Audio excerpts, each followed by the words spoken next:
ұйқыңызға келген кезде мен бе дейді, мен бір жоқ, басқа Тимур деп айтатын сияқты. Қайырлы таң, ұйқыңыздан ояндыңыз ба? Сіз бір ұйықтамаған адам сияқты отырсыз. Отырмын жаңағы, мен ештеңе бүлдірмедім, жігітше айтамын, нан ұрсын. Нан ұрсын? Бүлдірмедім ештеңе. Бір түні бойы ұйықтамай, жұмыс істеп келген адам сияқты шаршап отырсыз ғой? Жоқ, ұйықтадым, түні мен ұйықтадым. Не білдіріп жүрсіз, Тимур? Осыдан бастайық. Ештеңе бүлдірмедім жаңағы. Жарайды, демалыс күндері қалай өтті? Жұмыста болдым.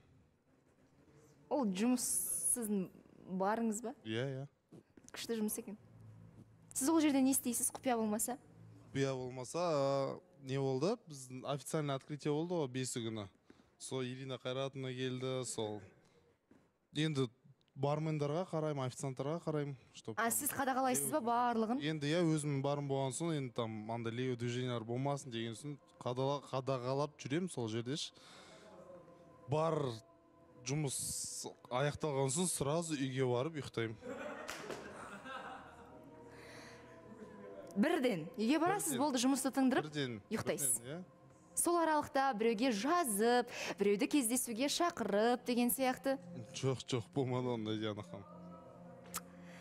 Ой, Тима, уақыт сізге еш нәрсені үйретпеген сияқты.